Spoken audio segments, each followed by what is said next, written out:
আসসালামু আলাইকুম ওয়া রাহমাতুল্লাহি ওয়া বারাকাতুহু। আমি যে টপিকটা নিয়ে আজকে আলোচনা করব সেটা হচ্ছে prophetic mindset through the lens of সিরা or through the lens of সুন্নাহ। রাসূল সাল্লাল্লাহু আলাইহি ওয়াসাল্লাম ওনার মাইন্ডসেট কেমন ছিল? মাইন্ডসেট শব্দটার সাথে আমরা মোটামুটি পরিচিত না, সবাই কি বলেন? মাইন্ডসেট মানে কি? মনস্তত্ত্ব, তাই তো? মানুষের মেন্টাল অ্যাটিটিউড, সে যেভাবে ভাবে, যেভাবে চিন্তা করে, একটা মানুষ তার চারপাশের জগৎটাকে যেভাবে দেখে, যেভাবে ভাবে, যেভাবে চিন্তা করে এবং যেভাবে সে সিদ্ধান্ত নেয়, এটাকে বলে তার mindset, the way of thinking. তো রাসূলুল্লাহ সাল্লাল্লাহু আলাইহি ওয়া আলিহি ওয়াসাল্লামের মাইন্ডসেট কেমন ছিল?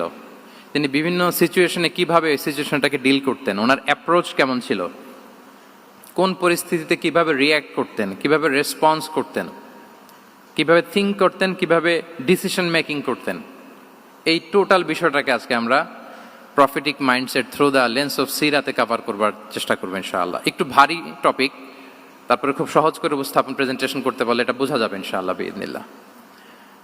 তাহলে আমি প্রায়ই রাসূল সাল্লাল্লাহু আলাইহি ওয়াসাল্লামের মাইন্ডসেট বোঝানোর জন্য সিরাতে ঢুকে যাব, মানে রাসূল সাল্লাল্লাহু আলাইহি ওয়াসাল্লামের আসিরা আল আতিরা আল মুবারাকা, ওনার বায়োগ্রাফিতে প্রবেশ করব এবং সেখান থেকে রেফারেন্সগুলো শেয়ার করব আপনাদের সাথে, এবং সুন্নাহ থেকে রেফারেন্স শেয়ার করব, যাতে করে আমাদের কাছে ক্লিয়ার হয় যে ওনার মাইন্ডসেটটা কেমন, দৃষ্টিভঙ্গি কেমন। আমরা অনেকে বলি না যে দৃষ্টিভঙ্গি বদলান তো জীবন বদলে যাবে, এটা বলি না আমরা?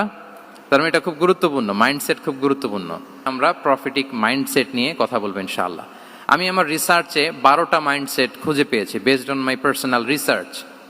আরও কিছু মাইন্ডসেট থাকতে পারে, কিন্তু মেইনলি ঘুরে ফিরে এই 12টার মধ্যেই সীমাবদ্ধ রাসূল সাল্লাল্লাহু আলাইহি ওয়াসাল্লামের মাইন্ডসেট।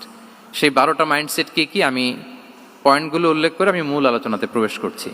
প্রথম হচ্ছে গড সেন্ট্রিক মাইন্ডসেট, 2 নম্বরে ভিশন ওরিয়েন্টেড, 3 নম্বরে উইজডম ড্রিভেন, 4 নম্বরে রিফর্ম সেন্ট্রিক, 5 নম্বরে ওপেন মাইন্ডেড, 6 নম্বর এন্টারপ্রেনাল, 7 নম্বর কনসিডারেট, 8 নম্বর ট্রান্সপারেন্ট, 9 নম্বর এপ্রিসিয়েটিভ, 10 নম্বর হচ্ছে ফ্লেক্সিবল, 11 নম্বর অপটিমিস্টিক, 12 নম্বর হচ্ছে resilient. Based on my research, আমার ক্ষুদ্র গবেষণা আমি খুঁজে পেয়েছি যে রাসূল সাল্লাল্লাহু আলাইহি ওয়াসাল্লাম এই ধরনের মানসিকতার অধিকারী ছিলেন, এই অ্যাপ্রোচের অধিকারী ছিলেন। প্রথম যেই মাইন্ডসেটটা নিয়ে আমরা আলোচনা করব সেটা হচ্ছে গড সেন্ট্রিক মাইন্ডসেট বা আল্লাহ সেন্ট্রিক মাইন্ডসেট। অর্থাৎ রাসূল সাল্লাল্লাহু আলাইহি ওয়াসাল্লাম যে কোনো কাজে তিনি আল্লাহ তাআলাকে ফিল করতেন, সব কিছু ছিল আল্লাহ তাআলা কেন্দ্রিক। যাই তিনি করতেন না কেন, একজন মহান সত্তার সন্তুষ্টির জন্যই তিনি সেটা করতেন। তিনি কে? আওয়াজ করে বলুন, তিনি কে? আল্লাহ সুবহানাহু ওয়া তাআলা।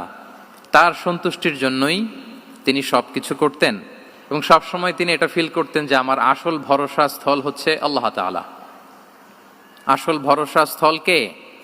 আল্লাহ তাআলা। এবং আল্লাহকেই তিনি ওনার নিজের অভিভাবক হিসেবে সবসময় চিন্তা করতেন। এবং তার দয়ার পরশেই যে আমরা বেঁচে আছি, তিনি যে আমাকে আগলে রেখেছেন, সার্বক্ষণিক এটাকে মনের মধ্যে ধারণ করা, সবসময় এই চিন্তাটা ভেতরে লালন করা, এটাকেই বলে গড সেন্ট্রিক মাইন্ডসেট বা আল্লাহ সেন্ট্রিক মাইন্ডসেট। এই মাইন্ডসেটের অধিকারী যদি আপনি হতে পারেন, আপনি একটা ডিভাইন পাওয়ার শিল্ডের ভেতরে থাকবেন, একটা ডিভাইন প্রোটেকশনে থাকবেন। চারিদিকে তুফান, ঝঞ্ঝা, ঝড়, অনেক কিছু, কোনো কিছু আপনাকে স্পর্শ করবে না, কারণ আপনার গড সেন্ট্রিক মাইন্ডসেট আছে। একটা মহা শক্তিধর সত্তার সাথে আপনার সংযোগায়ন আছে, কানেক্টিভিটি আছে। সো প্রথম মাইন্ডসেটটা হচ্ছে গড সেন্ট্রিক মাইন্ডসেট। রাসূল সাল্লাল্লাহু আলাইহি ওয়াসাল্লাম সবসময় সবকিছু আল্লাহ তাআলার সন্তুষ্টির জন্য করতেন এবং তিনি ভাবতেন আমার কেউ না থাক, আল্লাহ আছে। যার কেউ নাই তার কে থাকে? আল্লাহ আছে। এটাই হচ্ছে গড সেন্ট্রিক মাইন্ডসেট। আসুন আমরা সিরাতের ভেতরে ঢুকে যাই, যেহেতু আমরা বলেছি থ্রু দ্য লেন্স অফ সিরা। সিরাতের পরতে পরতে, সুন্নাহর পরতে পরতে আমরা দেখব যে তিনি গড সেন্ট্রিক মাইন্ডসেটের অধিকারী ছিলেন কিনা। আল্লাহর হাবিব সাল্লাল্লাহু আলাইহি ওয়া আলিহি ওয়াসাল্লাম একবার একটা যুদ্ধ থেকে ফেরার পথে মরুভূমির মাঝখানে সেনাবাহিনীকে থামিয়ে বিশ্রামের ঘোষণা দিলেন যে তোমরা একটু বিশ্রাম নাও। তো উনি একটা গাছের নিচে বিশ্রামের জন্য গেলেন এবং সেখানে গাছের ডালে ওনার তলোয়ারটা ঝুলিয়ে রাখলেন, ঝুলিয়ে বিশ্রাম নিতে লাগলেন, ঘুমিয়ে পড়লেন। হঠাৎ এক বেদুইন এসে রাসূল সাল্লাল্লাহু আলাইহি ওয়াসাল্লামের এই কোষবদ্ধ তলোয়ারটা কোষমুক্ত করে এরকম হাতে নিল। রাসূল সাল্লাল্লাহু আলাইহি ওয়াসাল্লাম ঘুম থেকে জেগে উঠলেন। এবার বেদুইন বলতে আরম্ভ করলো, মাইয়ামনাউকা মিন্নি, এই মুহাম্মদ তোমাকে এবার কে বাঁচাবে বলো, এই তো আমার হাতে তলোয়ার, কে বাঁচাবে? সাথে সাথেই আল্লাহর হাবিব সাল্লাল্লাহু আলাইহি ওয়া আলিহি ওয়াসাল্লাম উনি উত্তরে বললেন আল্লাহ। উত্তরে কি বললেন? কোনো চিন্তা ভাবনা নাই যে ওরে আঘাত করা যায় কিনা পাল্টা, বা কোনোভাবে ওর কনফিডেন্স ডাউন করা যায় কিনা, এদিক সেদিক কারো সাপোর্ট চাওয়া যায় কিনা, কোনো দিকে না তাকিয়ে কি বললেন? আল্লাহ। সব সময় তিনি আল্লাহ কেন্দ্রিক ছিলেন। এটাকে বলে গড সেন্ট্রিক মাইন্ডসেট। যে কোনো পরিস্থিতিতে তিনি আল্লাহ যে আমার সাথে আছেন এটা কল্পনা করতেন। এবং সুনানে আবু দাউদের একটি বর্ণনা এসেছে, রাসূল সাল্লাল্লাহু আলাইহি ওয়াসাল্লাম কানা নবী সাল্লাল্লাহু আলাইহি ওয়াসাল্লাম ইযা হাযাবাহু আমরুন সাল্লা, তাকে যখন কোনো জিনিস বিচলিত করত তিনি জায়নামাজের মুসল্লায় দাঁড়িয়ে যেতেন, সালাতের জন্য দাঁড়িয়ে যেতেন। বিপদে পড়লেই আল্লাহর কাছে সেটা সঁপে দিতেন, শেয়ার করতেন। আমরা বর্তমানে কোনো বিপদে পড়লেই কি করি? আগে কোথায় শেয়ার করি? ফেসবুকে। আসলে করা উচিত কার সাথে? হ্যাঁ, আমার স্ত্রীর সাথে শেয়ার করার আগেও শেয়ার করব কার সাথে? আমার বন্ধুর সাথে শেয়ার করার আগেও শেয়ার করব কার সাথে? আল্লাহর সাথে। আমরা যদি হিজরতের ঘটনাটাকে একটু অ্যানালাইজ করি তাহলে দেখব যে গারে সাউরে যখন আল্লাহ রাসূল সাল্লাল্লাহু আলাইহি ওয়াসাল্লাম এবং আবু বকর রাদিয়াল্লাহু তাআলা আনহু ওনারা আশ্রয় নিয়েছিলেন রাত্রিবেলায়, কুরাইশরা যখন খুঁজতেছিল, আবু বকর রাদিয়াল্লাহু তাআলা আনহু বলেন যে কুরাইশদের পা দেখা যাচ্ছে, ওরা যে হেঁটে যাচ্ছে, একটু উকি মারলেই আমাদেরকে দেখা যায়। তিনি অত্যন্ত ভীত সন্ত্রস্ত, তটস্থ, নিজের জন্য নয়, রাসূল সাল্লাল্লাহু আলাইহি ওয়াসাল্লামের সেফটির জন্য। রাসূল সাল্লাল্লাহু আলাইহি ওয়াসাল্লাম আবু বকর রাদিয়াল্লাহু তাআলা আনহুকে বলেন যে আবু বকর চিন্তা করো না, লা তাহসান ইন্নাল্লাহা মা'ানা, আবু বকর চিন্তা করো না, আল্লাহ আমাদের সাথে আছেন। সুবহানাল্লাহ। আমাদের সাথে কে আছেন? আল্লাহ আমাদের সাথে আছেন। এটা হচ্ছে গড সেন্ট্রিক মাইন্ডসেটের উদাহরণ। আপনার মনকে বুঝাতে হবে যে আল্লাহ আমার সাথে আছে। মনকে তুমি বুঝিয়ে বলো আল্লাহ আছে আমার সাথে। এই বাক্যটা মুখস্থ করা যাবে? মনকে তুমি বুঝিয়ে বলো আল্লাহ আছেন আমার সাথে। আপনার পুরো জীবনের সব কাজের সাথে যদি এই বাক্যটাকে মিলিয়ে ফেলতে পারেন দেখবেন যে কোনো কিছুই আপনার ক্ষতি করতে পারতেছে না। এটাকে বলে গড সেন্ট্রিক মাইন্ডসেট। আল্লাহ আমার সাথে আছেন, কেউ নাই কিন্তু আল্লাহ তাআলা আমার সাথে আছেন। এবং গড সেন্ট্রিক মাইন্ডসেটের সবচেয়ে বড় সুবিধা হচ্ছে আপনার মনে কখনো হতাশা কাজ করবে না, হতাশা বাঁধবে না, কারণ আপনার সাথে এক মহাশক্তিধরের কানেক্টিভিটি আছে। তিনি কে বলুন তো আওয়াজ করে? তিনি আল্লাহ। হতাশা আসবে না। এই যে আমাদের জাতীয় জীবনের এখন সবচাইতে বড় বড় সমস্যাগুলোর যদি আমরা লিস্ট করি, একটা বড় সমস্যা হচ্ছে ডিপ্রেশন, তাই না? আমরা ডিপ্রেশনে ভুগি না? আপনাদের ডিপ্রেশন হয় কখনো? আচ্ছা, ডিপ্রেশন কাকে বলে আগে বলে। ডিপ্রেশন হচ্ছে আপনার আর আপনার রবের মাঝে যে দূরত্ব, এটার নাম ডিপ্রেশন। আই রিপিট, আমার আর আমার রবের মাঝে যে গ্যাপ, আমাদের সম্পর্কের যে দূরত্ব, এটার নাম কি? ডিপ্রেশন। আপনি যত আল্লাহর সাথে সম্পর্ক জোরদার করতে পারবেন, ডিপ্রেশন আপনার থেকে দৌড়ে পালাবে। এজন্য আমাদের বিশ্বাসীদের জীবনে কোনো ডিপ্রেশন নাই। আছে? আমাদের ডিকশনারিতে কোনো ডিপ্রেশন আছে বলেন তো? আমাদের সাথে আল্লাহর সম্পর্ক কেমন বলেন? মজবুত? আলহামদুলিল্লাহ পড়ুন সবাই। তাহলে ডিপ্রেশন হচ্ছে আপনার আর আপনার রবের মাঝে যে দূরত্ব, এই দূরত্ব দূর করে দেন, ডিপ্রেশন আপনিই পালাবে। আমরা আরো কিছু সিরা থেকে ইনসিডেন্ট নিয়ে দেখি যে গড সেন্ট্রিক মাইন্ডসেটটা কেমন। দ্বিতীয় হিজরিতে যে বদরের যুদ্ধ হলো, সে বদরের যুদ্ধে ইবনে মাসউদ রাদিয়াল্লাহু তাআলা আনহু তিনি বর্ণনা করেন যে আল্লাহ রাসূল সাল্লাল্লাহু আলাইহি ওয়াসাল্লাম আগামীকাল যুদ্ধ, এর আগের দিন রাতে তিনি হাত তুলে এরকম দোয়া করতেছিলেন। আমরা তো এইভাবে দোয়া করি। আল্লাহর হাবিব সাল্লাল্লাহু আলাইহি ওয়া আলিহি ওয়াসাল্লাম তিনি দোয়া করতে করতে ইমোশনালি হাত এরকম উঁচু করে, হাত্তা ইউরা বায়াদু ইবতাইহি, বগলের শুভ্রতা দেখা যাচ্ছিল, উনি দোয়া করতেছিলেন আল্লাহুম্মা আনজিজ লি মা ওয়া'আতানি, আল্লাহুম্মা আতিনি মা ওয়া'আতানি, আল্লাহ তুমি যে বিজয় দিবে বলে প্রতিশ্রুতি করেছিল, ওই বিজয় আমাদেরকে দাও, ওই ভিক্টরি আমাদেরকে দাও। দোয়া করছিলেন। সাইয়েদনা আলী রাদিয়াল্লাহু তাআলা আনহু উনি বর্ণনা করছেন যে বদরের যুদ্ধের আগের রাতে আমরা সবাই ঘুমোচ্ছিলাম, কিন্তু রাসূল সাল্লাল্লাহু আলাইহি ওয়াসাল্লামকে দেখলাম যে না, উনি হাত তুলে শুধু আল্লাহর কাছে কান্না করছেন, দোয়া করছেন। আবু বকর রাদিয়াল্লাহু তাআলা আনহু উনি বলেন যে আমি যে দেখলাম যে তিনি ফজর পর্যন্ত দোয়া চালিয়েই যাচ্ছিলেন, দোয়া চালিয়েই যাচ্ছিলেন, দোয়া কন্টিনিউ করছিলেন তিনি। এবং দোয়া করতে করতে রাসূল সাল্লাল্লাহু আলাইহি ওয়াসাল্লাম এতটাই ইমোশনাল হয়ে গেলেন যে ওনার গায়ের চাদরটা নিচে পড়ে গেল। আবু বকর রাদিয়াল্লাহু তাআলা আনহু যে বলেন ইয়া নবী আল্লাহ কাফাকা মুনাশাদাতুকা রাব্বাক ফাইন্নাহু সায়ুনজিজু লাকা মা ওয়া'দাক, হে নবী যথেষ্ট, এনাফ ইজ এনাফ, অনেক হয়েছে নবী, আন্না, আর কাঁদতে হবে না, আপনার রব আপনাকে ভিক্টরি বা বিজয় দান করবে ইনশাআল্লাহ। তাহলে দেখেন, যুদ্ধের আগের রাতে সেনাপ্রধান কি করে? এই কৌশল ওই কৌশল, কোন দিক দিয়ে অ্যাটাক করা যাবে, ওয়ার স্ট্র্যাটেজি ঠিক করে, তার সাথে যারা আছে তাদের সাথে পরামর্শ করে। কিন্তু রাসূল সাল্লাল্লাহু আলাইহি ওয়াসাল্লাম সব কিছু সেট করে দিয়ে কার সাথে কানেক্টিভিটি গড়েছেন বলুন তো? আল্লাহর সাথে। This is called God centric mindset, আল্লাহ সেন্ট্রিক মাইন্ডসেট। আমার হৃদয়টা সবসময় কার সাথে জুড়ে থাকবে? আল্লাহর সাথে, কারণ উনি ছাড়া আমার কোনো ঠিকানাই নাই। তাহলে এই মেন্টালিটি যদি আমরা ধারণ করতে পারি, এটাকে বলে গড সেন্ট্রিক মাইন্ডসেট। তাহলে রাসূলুল্লাহ সাল্লাল্লাহু আলাইহি ওয়া আলিহি ওয়াসাল্লামের যে 12টা মাইন্ডসেটের কথা আমরা বলেছি, তার প্রথমটা হচ্ছে গড সেন্ট্রিক। আল্লাহ তাআলা আমাদেরকে গড সেন্ট্রিক মাইন্ডসেট দান করুক। আমরা যে কোনো পরিস্থিতিতে যেভাবেই থাকি না কেন, আমরা বিপদে আপদে সবসময় ভরসা রাখবো কার উপর? এটাই হচ্ছে গড সেন্ট্রিক বা আল্লাহ সেন্ট্রিক মাইন্ডসেট। আচ্ছা, 2 নাম্বার মাইন্ডসেট হচ্ছে ভিশন ওরিয়েন্টেড মাইন্ডসেট।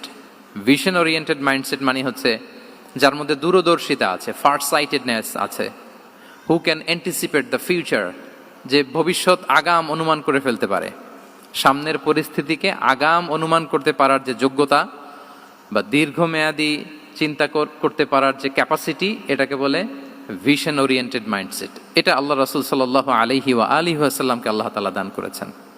উনি ভবিষ্যৎকে আগাম বুঝতে পারতেন, আগাম অনুমান করতে পারতেন, এবং সে অনুযায়ী তিনি স্ট্র্যাটেজি, প্ল্যান, পরিকল্পনা এটা তিনি সাজাতে পারতেন। এটাকে বলে ভিশন ওরিয়েন্টেড মাইন্ডসেট। এবার আসুন আমরা সিরাতের কিছু ইনসিডেন্টকে সামনে নিয়ে আসি যে তিনি কিরকম ভিশন ওরিয়েন্টেড মাইন্ডসেটের অধিকারী ছিলেন। আমরা সবাই হুদাইবিয়ার ঘটনা জানি না? কত হিজরিতে ঘটেছিল বলুন তো সবাই? 6ষ্ঠ হিজরিতে। লাকাদ সাদাকাল্লাহু রাসূলাহুর রুইয়া বিল হক লাতাদখুলুন্নাল মাসজিদাল হারামা ইনশাআল্লাহু আমিনিন। রাসূল সাল্লাল্লাহু আলাইহি ওয়াসাল্লাম 6ষ্ঠ হিজরিতে মদিনায় স্বপ্নে দেখলেন যে তিনি উমরা করতে যাচ্ছেন। তো নবীদের স্বপ্ন এটা কেবল স্বপ্ন নয়, এটা আল্লাহর পক্ষ থেকে ওয়াহি, রেভেলেশন। তো সেই হিসেবে তিনি 1400 সাহাবা নিয়ে উমরা করতে চলে গেলেন মক্কায়, কিন্তু মক্কাবাসী ঢুকতে দিল না, থামিয়ে দেয়া হলো। তো তখন একটা চুক্তি হয়েছিল, ওই চুক্তিতে বলা হলো, রাসূল সাল্লাল্লাহু আলাইহি ওয়াসাল্লাম লিখতে বললেন যে লিখো মিন মুহাম্মদ রাসূলুল্লাহ, আল্লাহর রাসূল মুহাম্মদের পক্ষ থেকে কুরাইশদের সাথে এই চুক্তি। কুরাইশরা আপত্তি করলো যে না, শুধু মুহাম্মদ লেখা যাবে, রাসূলুল্লাহ লেখা যাবে না, কারণ তুমি যে রাসূলুল্লাহ, আল্লাহর রাসূল, এটা যদি আমরা মেনে নেই তাহলে তোমার সাথে আর আমাদের দ্বন্দ্ব কিসের, আমরা তো ভাই ভাই হয়ে গেলাম, রাসূলুল্লাহ কাটো। সাহাবারা কেউ রাজি হয় না, বিশেষ করে ওমরে ফারুক রাদিয়াল্লাহু তাআলা, উনি রাজি হয় না, না না এটা কাটা যাবে না। রাসূল সাল্লাল্লাহু আলাইহি ওয়াসাল্লাম অনেক বলে কয়ে বুঝালেন যে না, দীর্ঘমেয়াদী চিন্তা করতে গেলে আমাদের এখন একটা শান্তি চুক্তির দরকার আছে, যাতে করে আমরা আমাদের গ্লোবাল নেভিগেশন সিস্টেম, দাওয়া সিস্টেমকে আরো স্ট্রং করতে পারি। অনেক বলে কয়ে রাসূলুল্লাহ কাটা হলো। এরপর তারা বলে চুক্তিতে লিখো যে এই বছর উমরা করতে দেয়া হবে না, এই বছর ফিরে যাবেন আপনারা সবাই। এটাও সাহাবারা রাজি হয় না, আল্লাহ রাসূল সাল্লাল্লাহু আলাইহি ওয়াসাল্লাম রাজি হলেন। আবার আরেকটা ক্লোজে লেখা হলো যে আগামী বছর আসলেও 3 দিনের বেশি থাকা যাবে না, সেটাও রাজি হয়ে গেল রাসূল সাল্লাল্লাহু আলাইহি ওয়াসাল্লাম, সাহাবারা রাজি হচ্ছেন না। এরপর মক্কা থেকে কোনো লোক মদিনায় গেলে মদিনাবাসী তাকে রাখতে পারবে না, ফেরত দিতে হবে। কিন্তু মদিনা থেকে কোনো লোক মক্কায় আসলে মক্কাবাসী তাকে ফেরত দিতে বাধ্য থাকবে না। দেখেন, একটার পর একটা মুসলমানদের বিরুদ্ধে সব ক্লোজ যাচ্ছে, কোন সাহাবীরাই রাজি হচ্ছেন না। কিন্তু আল্লাহ রাসূল সাল্লাল্লাহু আলাইহি ওয়া আলিহি ওয়াসাল্লাম তিনি বললেন যে না, লিখো লিখো। উমর ফারুক রাদিয়াল্লাহু তাআলা আনহু এতটাই রাগান্বিত হলেন, তিনি প্রশ্ন করলেন, ইয়া রাসূলুল্লাহ, আলাইসা আনতা নাবিয়্যুন হক, আপনি এই যে কম্প্রোমাইজের পর কম্প্রোমাইজ করে যাচ্ছেন, আপনি কি সত্য নবী নন, সত্য রাসূল নন? আলাসনা আলা দীনিন হক, আমরা কি সত্যের উপর প্রতিষ্ঠিত নই? আলাইসাল কুরআনু কিতাবুন হক, তো সব যদি সত্য হয় আপনি কেন এগুলো মানছেন? রাসূল সাল্লাল্লাহু আলাইহি ওয়াসাল্লাম বললেন যে ওমর, তুমি বাদ সেদো না, মেনে নাও। মেনে নিলেন, এবং এই মেনে নেওয়াটাকে আল্লাহ ভিক্টরি বলে ঘোষণা দিলেন, বিজয় বলে। আল্লাহু আকবার। ইন্না ফাতাহনা লাকা ফাতহাম মুবিনা। এবং হুদাইবিয়ার এই সন্ধি থেকেই বেসিকলি মক্কা বিজয় ওই দিকে ত্বরান্বিত হয়েছে গতি প্রবাহটা।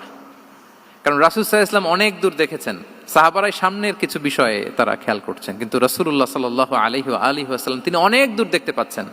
আচ্ছা বলেন, 3 তলার উপর থেকে একজন একটা ভিউ দেখতে পায়, আর 30 তলা উপর থেকে আরেকজন একটা কন্ডোমিনিয়ামের উপর থেকে একটা পানোরামিক ভিউ দেখতে পায়, দুইজনের ভিউ দেখা কি একরকম হয়?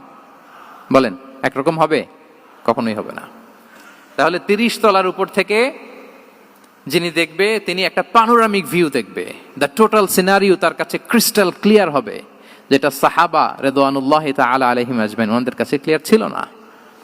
এবং ঠিকই এই যে এটা তো বেশি দিন স্থায়ীও হয়নি, 6ষ্ঠ হিজরি থেকে 8ম হিজরি, মাত্র 3 বছরের ব্যবধানে রাসূল সাল্লাল্লাহু আলাইহি ওয়াসাল্লাম যত রিজিওনাল সুপার পাওয়ার ছিল, ওয়ার্ল্ড সুপার পাওয়ার ছিল, পার্সিয়ান এম্পায়ার, তারপর Roman empire, Byzantine empire, Egyptian empire, সব এম্পায়ারদের কাছে চিঠি পাঠিয়েছেন, সালামুন আলা মান ইত্তাবা আল হুদা আসলিম তাসলাম।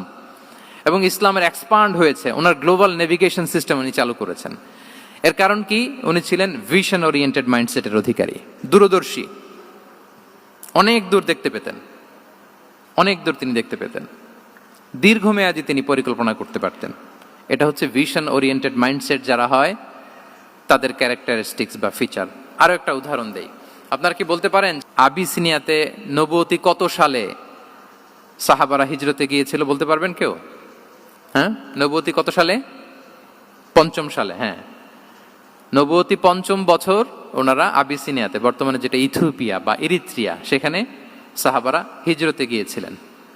এবং আবিসিনিয়াতে এই যে হিজরতে গেল, তারা সবাই মিলে ফিরে এসেছিল মদিনায় কবে? এটা কি কেউ জানেন? আল্লাহ আকবার, মাশাআল্লাহ মাশাআল্লাহ। বসুন। খায়বার বিজয়ের দিন এসেছিলেন। আবিসিনিয়াতে যারা হিজরতে গিয়েছিলেন তারা মদিনায় ব্যাগ এন্ড ব্যাগেজ সবকিছু নিয়ে খায়বার বিজয়ের সময়, মানে 7ম হিজরিতে এসেছিলেন। তো রাসূল সাল্লাল্লাহু আলাইহি ওয়াসাল্লাম যখন মক্কা থেকে মদিনায় হিজরত করলেন, সব সাহাবারা মদিনায় চলে আসছেন। মদিনায় এখন একটা ইসলামিক সোসাইটি, ইসলামিক স্টেট। বদরের যুদ্ধে মুসলমানদের বিজয়, খন্দকে বিজয়, খন্দক তো 5মে। তারপরে ওনারা কেন আসে না বলেন তো? আসেনি। 7ম হিজরিতে এসেছেন। জাফর রাদিয়াল্লাহু তাআলা আনহুর নেতৃত্বে, সাইয়েদনা আলী রাদিয়াল্লাহু তাআলা আনহুর আপন ভাই, বড় ভাই, ওনার নেতৃত্বে যখন 7ম হিজরিতে ওখানে যাওয়ার 15 বছর পর যখন তারা সবাই ফিরলেন, রাসূল সাল্লাল্লাহু আলাইহি ওয়াসাল্লাম এত খুশি হলেন, তিনি বললেন, মা আদরি বিআইয়িহিমা আনা আফরাহ বিফাতহি খাইবার আও বিকুদুমি জাফর। আমি কোনটাতে বেশি খুশি আজকে আমি জানি না, খায়বার বিজয়ে বেশি খুশি না আমার ভাই জাফরকে পেয়ে বেশি খুশি। আল্লাহু আকবার, এত খুশি হয়েছিলেন।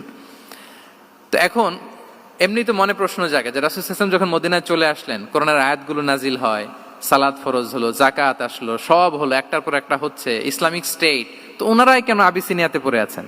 প্রশ্ন জাগে না? ওই সময় একটা ক্রাইসিস মোমেন্ট ছিল, তখন ওনারা গিয়েছিল আবিসিনিয়াতে, কিন্তু আসে না কেন? ওনারা এসেছেন 7ম হিজরিতে। এর কারণ আবিসিনিয়ায় কিছু মুসলিমদেরকে রেখে দেওয়া, এটা রাসূলুল্লাহ সাল্লাল্লাহু আলাইহি ওয়াসাল্লামের প্ল্যান বি ছিল। কি ছিল?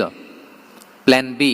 রাসূল সাল্লাল্লাহু আলাইহি ওয়াসাল্লাম অপেক্ষা করছিলেন যে মদিনাকে প্রথমে ইন্টারনাল যত থ্রেট আছে এগুলো থেকে মুক্ত করতে হবে, এরপরে মদিনাকে যত এক্সটার্নাল থ্রেট আছে এগুলো থেকে মুক্ত করতে হবে। সব যখন মুক্ত করে উনি দেখলেন যে না, মদিনা সেফ জোন, এখন আর আলাদা একটা বেজ, একটা এক্সট্রা সেফ জোন বা এডিশনাল বেজ আমার কোথাও দরকার নাই। তখনই তিনি লোক পাঠালেন যে যাও, জাফরের নেতৃত্বে আবিসিনিয়ায় যারা হিজরত করেছে তারা সবাই মদিনায় চলে আসো। সুবহানাল্লাহ বিহামদি। তাহলে একটা প্ল্যানে কাজ করতেন না। আমরা তো এরকম করি, একটাই প্ল্যান। প্ল্যান কয়টা? এটা যদি ওয়ার্ক না করে শেষ, আমু নাই সালাও নাই। কিন্তু রাসূলুল্লাহ সাল্লাল্লাহু আলাইহি ওয়া আলিহি ওয়াসাল্লামের প্ল্যান এ ছিল, প্ল্যান বি ছিল, প্ল্যান সি ছিল। প্ল্যান এ ওয়ার্ক না করলে প্ল্যান বি তে যেতেন, বি ওয়ার্ক না করলে সি তে যেতেন, এইভাবে তিনি কাজ করতেন। তাহলে এটা হচ্ছে বেসিকলি ভিশন ওরিয়েন্টেড মাইন্ডসেটের অধিকারী যারা, তারা এটা করে, যারা ফিউচারকে অ্যান্টিসিপেট করতে পারে, আগাম অনুভব করতে পারে যে কি হতে পারে সামনে। এই যে বাংলাদেশের বিভিন্ন প্ল্যান পরিকল্পনায় আমরা দেখা যায় যে এখান দিয়ে একটা ব্রিজ করে পরে ভাঙতে হয়, রাস্তা একটা তৈরির পরে ভাঙতে হয়, কোথায় এক টানেল হয়ে আছে প্রতি মাসে মাসে এখন লস হয়, তারপর 1 ঘন্টা বৃষ্টি হলে পুরো ঢাকা শহর এটা বন্যা হয়ে যায়। এগুলো হচ্ছে একাধিক প্ল্যান না থাকা, ভিশনারি অ্যাটিটিউডের অধিকারী না হওয়ার কারণে এই ঝামেলাগুলো আমাদের হচ্ছে। তো প্রফেটিক সিরার এই প্রফেটিক মাইন্ডসেট থেকে আমাদের নেয়ার বিষয় হচ্ছে এটা, যে আমাদেরকে ভিশনারি অ্যাটিটিউডের হতে হবে। রাসূল সাল্লাল্লাহু আলাইহি ওয়াসাল্লাম ভিশন ওরিয়েন্টেড মেন্টালিটির ছিলেন।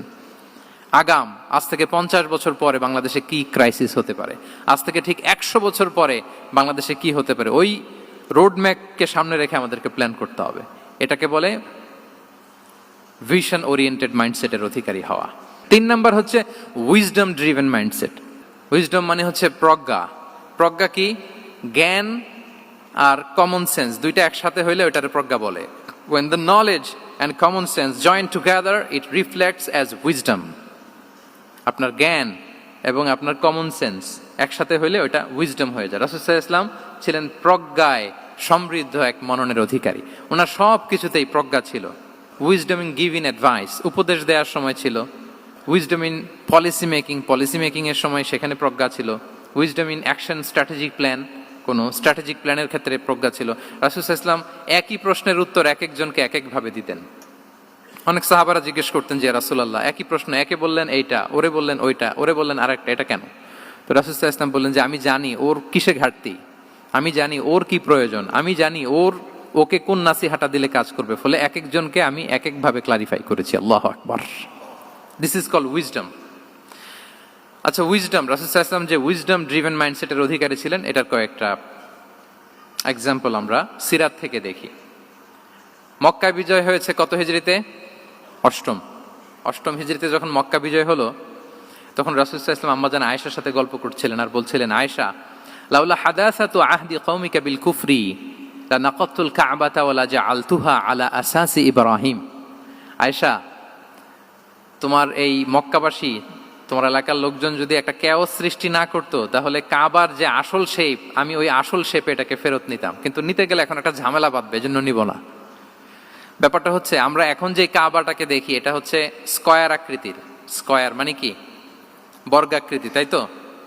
বর্তমান কাবা কোন আকৃতির বলেন তো? একটা বড় কিউবের সাইজ না? দূর থেকে দেখলে মনে হয় একটা বড় কিউবের সাইজ, কিউবের আকৃতি মানে স্কয়ার, চতুর্ভুজ। কিন্তু সাইয়েদনা ইব্রাহিম আলাইহিস সালাম যে কাবা নির্মাণ করেছিলেন, এটা কিন্তু এরকম কিউব ছিল না, ওটা ছিল রেক্ট্যাঙ্গেল। রেক্ট্যাঙ্গেল ছিল, মানে আয়তাকৃতির ছিল, এরকম লম্বা। এই যে এই টেবিলটা যেরকম, টেবিলের যে শেপ এরকম ছিল, এরকম লম্বা কাবাঘর ছিল আয়তাকৃতির। কিন্তু এখন এটা কমে স্কয়ার আকৃতির হয়ে গেছে। এর কারণটা কি? কাবা একবার ওখানে অগ্নিকাণ্ড ঘটার কারণে ধ্বংস হয়েছিল, ফলে কাবাকে আবার রিনোভেশন করা লেগেছিল, পুনর্নির্মাণ। তো কুরাইশরা সিদ্ধান্ত নিয়েছিল, কাবা পুনর্নির্মাণে আমরা কোনো হারাম টাকা ইউজ করব না, যার কাছে যত হালাল টাকা আছে নিয়ে আসা হলো। কিন্তু হালাল টাকা যতটুকু জমা হয়েছে, এটা দিয়ে পুরো কাবা নির্মাণ হয় না, অর্ধেক হয়। ফলে কাবা যে আয়তাকৃতির ছিল, সেটা না হয়ে গেছে কি বলেন? বর্গাকৃতির, মানে স্কয়ার। ওই স্কয়ার কাবাই আজ পর্যন্ত রয়ে গেছে। কিন্তু ওই যে আয়তক্ষেত্রের যে শেপের মধ্যে যতটুকু জায়গা বাকি ছিল, ওইখানে দেখবেন একটা ক্রিসেন্টের মতো আছে, হেজরে ইসমাইল, হাতিমে কাবা বলে। ওইটার ভিতরে নামাজ পড়া আর কাবার ভিতরে নামাজ পড়া একই হুকুম।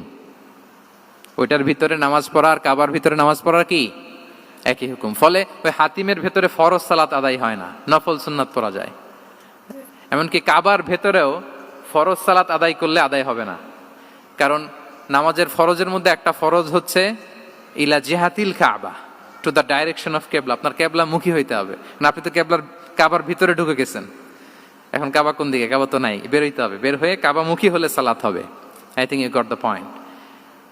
তো তাহলে রাসূল সাল্লাল্লাহু আলাইহি ওয়াসাল্লামের উইজডম বা প্রজ্ঞাটা এখানে দেখেন। আম্মাজান আয়েশা রাদিয়াল্লাহু তাআলা আনহাকে উনি বললেন যে, আয়েশা, মক্কা তো বিজয় হলো, মক্কার কন্ট্রোল তো এখন আমার হাতে। চাইলে আমি কাবাকে ভেঙে সেই ইব্রাহিম আলাইহিস সালামের যে বেইজ, ওরকম লম্বা করে শেপ দিতে পারি, কিন্তু দিব না। কেননা দিলে মক্কা একটা ক্যাওস হতে পারে। কি হতে পারে?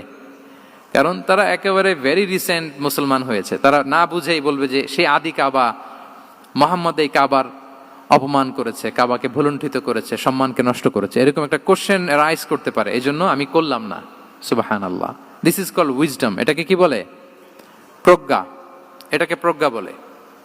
তাহলে আপনার জ্ঞান এবং আপনার কমন সেন্স দুইটা যখন কানেক্ট করে, তখন সেটা প্রজ্ঞা হয়। প্রজ্ঞার আরেকটা উদাহরণ যদি দেই সিরাত থেকে, রাসূল সাল্লাল্লাহু আলাইহি ওয়াসাল্লামের যে কনফ্লিক্ট রিজলভিং ক্যাপাসিটি ছিল, যখন কাবাকে পুনর্নির্মাণ করা হচ্ছে, তখন হাজরে আসওয়াদকে বের করা লেগেছিল, এবং রিনোভেশন শেষে আবার হাজরে আসওয়াদকে তার জায়গা মতো, মানে ব্ল্যাক স্টোন, যেটাতে চুমু দিলে মানুষের গুনাহ মাফ হয়ে যায়, হাজরে আসওয়াদ, চিনতে পেরেছেন না? ফলে অনেক বোনেরা যাদের জন্য হেজাব নিকাব মেনটেন করা হচ্ছে ফার্জ, পর্দার কোনো বালাই নাই, পুরুষের সাথে ধাক্কা ধাক্কি করে তার শরীর মিশে যাচ্ছে, গা মিশে যাচ্ছে, ধাক্কা ধাক্কি করে একটা সুন্নতের জন্য ফরজকে স্যাক্রিফাইস করে ফেলতেছে। মানে ফোকাস ঠিক নাই আর কি, কোথায় যে কোনটা করতে হবে ওইটাই ভুলে গেছে। তো এই হাজরে আসওয়াদ পাথরকে আবার জায়গা মতো রাখতে হবে। এখন কে রাখবে, এই নিয়ে মারামারি মক্কায়। বড় বড় চারটা গোত্র বলে, এই গোত্র বলে আমি রাখবো, এই গোত্র বলে আমি রাখবো, আরেক গোত্র বলে রক্তের গঙ্গা বইয়ে দেব মক্কায়, কিন্তু এই সম্মান অন্যকে নিতে দিব না, কারণ ইটস ভেরি প্রেস্টিজিয়াস ইস্যু, যে আমাদের গোত্র এই ব্ল্যাক স্টোন হাজরে আসওয়াদকে নিয়ে জায়গা মতো রেখেছে, এটা কাউকে দিব না। তো সবাই যখন মারমুখী, তখন আল্লাহ রাসূল সাল্লাল্লাহু আলাইহি ওয়া আলিহি ওয়াসাল্লাম তিনি সমাধান দিলেন যে মারামারির দরকার নাই, একটা চাদর নিয়ে আসো। নিয়ে আসা হলো। 4 গোত্রের 4 লিডারকে বললেন, চাদরের 4 কোনা ধরো। চারজন চার কোনা ধরলো, রাসূল সাল্লাল্লাহু আলাইহি ওয়াসাল্লাম তিনি পাথরটা নিয়ে মাঝখানে রাখলেন। এবার চার নেতাকে বললো, আসো, জাতীয় চার নেতা চলে আসো, কাবার সামনে চলে আসলো। এরপরে আল্লাহ রাসূল সাল্লাল্লাহু আলাইহি ওয়াসাল্লাম ওনার মোবারক হাত দিয়ে, বরকতময় হাত দিয়ে হাজরা আসওয়াদকে নিয়ে নিজ হাতে রাখলেন। এবার সবাই হ্যাপি, কারণ অংশগ্রহণ করতে পারছে। আসলে মূল স্ট্যাটাস কিন্তু চলে গেছে রাসূলের দিকে, নাকি? ওরা তো এটা টাচও করতে পারেনি, পারছে? ওরা চাদর ধরেই হ্যাপি, কিন্তু পাথরটা ধরেছিল কে? রাসূল সাল্লাল্লাহু আলাইহি ওয়াসাল্লাম। চাদরে রেখেছিল কে? রাসূল সাল্লাল্লাহু আলাইহি ওয়াসাল্লাম। চাদর থেকে নিয়ে আবার কাবা ঘরে সেট করেছিল কে? রাসূলুল্লাহ সাল্লাল্লাহু আলাইহি ওয়া আলিহি ওয়াসাল্লাম। এভাবে উনি কনফ্লিক্ট রিজলভ করতেন থ্রু হিজ উইজডম, ওনার প্রজ্ঞার মধ্য দিয়ে।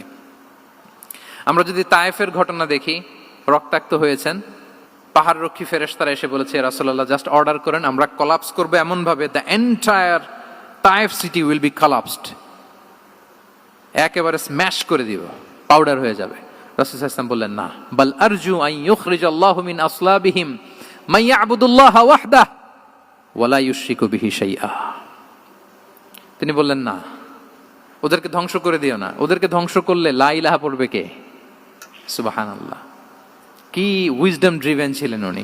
উনি বলেন যে আমি আশা করি, প্রত্যাশা রাখি, দোয়া করি যে ওরা আমাকে প্রত্যাখ্যান করেছে, কিন্তু ওদের যে নেক্সট জেনারেশন, ওরা সাক্ষী দেবে আশহাদু আল্লাহ ইলাহা ইল্লাল্লাহ ওয়া আশহাদু আন্না মুহাম্মাদার রাসূলুল্লাহ।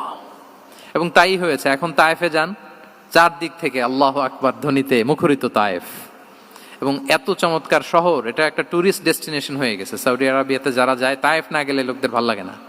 ঠান্ডা, সবুজ শ্যামল, রেইনফল হয়, ফলমূল পাওয়া যায়। আব্দুল্লাহ ইবনে আব্বাস রাদিয়াল্লাহু তাআলা আনহুর স্মৃতিধন্য মসজিদ আছে, অনেকগুলো ইউনিভার্সিটি আছে, ইসলামিক ইনস্টিটিউশন আছে। এই যে নয়নাভিরাম তায়েফ, এটা রাসূল সাল্লাল্লাহু আলাইহি ওয়াসাল্লামের উইজডমের ফসল।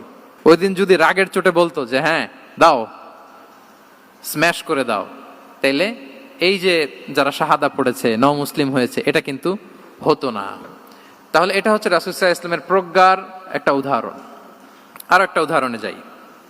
রাসূল সাল্লাল্লাহু আলাইহি ওয়াসাল্লাম যখন আকাবার দ্বিতীয় শপথ করে ফেললেন ইয়াসরিববাসীর সাথে, তখনও মদিনা হয়নি, তো তখন মদিনাবাসী বলল যে রাসূলুল্লাহ, আপনি তো এখনো হিজরত করবেন না, তো আমাদেরকে কোরআন শিখাবে কে, সালাত শিখাবে কে? আপনি একজন দায়ী পাঠান, আমাদের সাথে একজন টিচার দেন।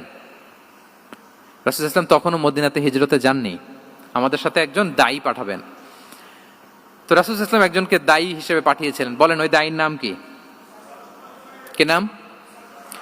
মুসআব ইবনে উমাইর রাদিয়াল্লাহু তাআলা আনহু, যিনি উহুদের যুদ্ধে শহীদ হয়েছিলেন, উনাকে পাঠিয়েছিলেন। দেখেন, উনি আবু বকর রাদিয়াল্লাহু তাআলা আনহুকে পাঠান নাই, পাঠিয়েছেন ওমর ফারুককে, ওসমান রাদিয়াল্লাহু তাআলা আনহু, আলী রাদিয়াল্লাহু তাআলা আনহু, কাউকে পাঠাইছেন?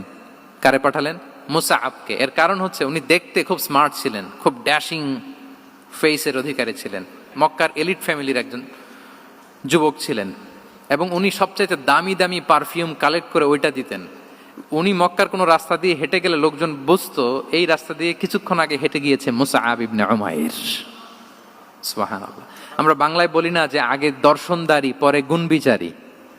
এই কথাটার সাথে পরিচিত আপনারা? আগে দর্শনদারি পরে গুণবিচারী। আল্লাহ তাআলা এক একজনকে আমাদেরকে এক এক অবয়বে সৃষ্টি করেছেন। হুয়াল্লাযী ইউসাউবিরুকুম ফিল আরহামি কাইফা ইয়াশা।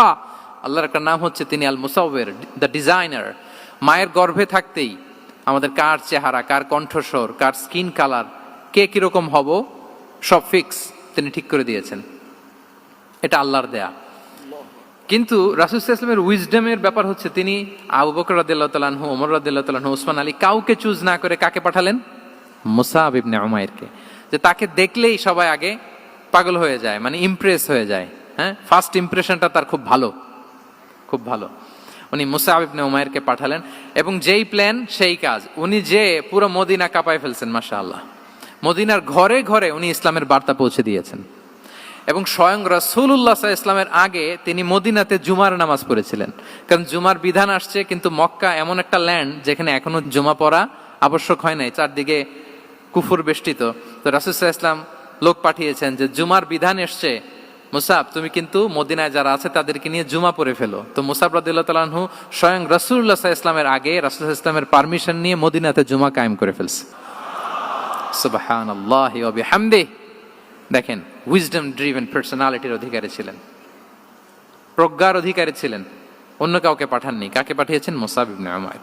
তাহলে উনি যেই কাজটাই করতেন, যেটা বলতেন, যেটাতে এঙ্গেজ হতেন, এর নেপথ্যে প্রজ্ঞা ছিল। কি ছিল ভাই? উইজডম ছিল। আল্লাহ যেন সেই উইজডম আমাদেরকে দান করেন, আল্লাহ যেন সেই প্রজ্ঞা দিয়ে আমাদেরকে সমৃদ্ধ করেন। আমরা সবাই পড়ি আমিন। 4 নাম্বার হচ্ছে রিফর্ম সেন্ট্রিক মাইন্ডসেট। মানে রাসূল সাল্লাল্লাহু আলাইহি ওয়াসাল্লাম সংস্কারবাদী ছিলেন আর কি। ভুলভাল দেখলে রিফর্ম করতেন, ইসলাহ করতেন, সংস্কার। এখন তো এই যে অনেকগুলো সংস্কার কমিটি হলো দেখলাম বাংলাদেশে, খুব সুন্দর, বিভিন্ন বিষয়ে সংস্কার হচ্ছে। এবং স্বাধীনতার পরে আমাদের বয়স তো আর বেশি না, মানে সব দলের লোকেরা মিলে একসাথে এরকম বসা, এরপর রাষ্ট্রীয় ইস্যু নিয়ে ডিসকাস করা, এরপর মাঝে মাঝে আবার ওয়াক আউট করা, আবার একটু মিষ্টি ঝগড়া করা, আবার একটু ফান করা, এই সব কিছুর মধ্য দিয়ে জাতির জন্য ভাবা, নতুন নতুন চিন্তা প্রণয়ন। That's very good, I do appreciate. এটা দরকার, এমন বাংলাদেশই তো আমরা চেয়েছিলাম, ঠিক কিনা বলেন? এই যে রিফর্ম হচ্ছে, এটা অ্যাপ্রিসিয়েবল। রাসূল সাল্লাল্লাহু আলাইহি ওয়াসাল্লামের কিন্তু এই রিফর্ম সেন্ট্রিক মাইন্ডসেট ছিল। অন্যায় দেখলে, ভুলভাল দেখলে, অসঙ্গতি দেখলে, ইনকনসিস্টেন্সি দেখলে শুধরে দিতেন। শুদ্ধাচার অভিযান চালিয়েছেন মক্কাতেও, মদিনাতেও, রিফর্ম করতেন। সব খারাপকে তিনি ভালো দিয়ে পরিবর্তন করে দিতেন। আসুন সিরাতের আয়নায়, থ্রু দ্য লেন্স অফ সিরা আমরা দেখি কিভাবে পরিবর্তন করতেন। রাসূল সাল্লাল্লাহু আলাইহি ওয়াসাল্লামের একটা আদত বা হ্যাবিট ছিল, তিনি কোনো ব্যক্তির বা কোনো স্থানের কোনো বাজে নাম বা খারাপ নাম দেখলে ওটা ভালো নামে চেঞ্জ করে দিতেন। মক্কা থেকে মদিনায় হিজরতের আগে মদিনার নাম ছিল ইয়াসরিব। কি ছিল? ইয়াসরিব মানে হচ্ছে প্রতিশোধ বা নিন্দা বা ক্ষোভ বা ভর্ৎসনা, সবগুলোই খুব বাজে মিনিং ডিনোট করে। রাসূল ইসলাম বললেন, আমি যেই শহরে হিজরত করব এই শহরের নাম ক্ষোভ, এই শহরের নাম হিংসা, এটা হইতে পারে? বলেন। রাহমাতাল লিল আলামিন, হ্যাঁ, mercy and peace for the entire universe করে যাকে আল্লাহ পাঠিয়েছেন, উনি যেই শহরে থাকবেন ওই শহরের নাম প্রতিশোধের শহর, এটা হবে? উনি শহরের নাম চেঞ্জ করে দিলেন। উনি শহরের নাম দিলেন মদিনাতুন নবী। কি দিলেন? মদিনাতুন নবী, অথবা তওবা তয়্যিবা, চেঞ্জ করে দিলেন, পরিবর্তন করে দিলেন। এক এলাকায় যে বিষ্ণু ইসলাম দেখলেন যে গাছপালা হয় না, উনি বললেন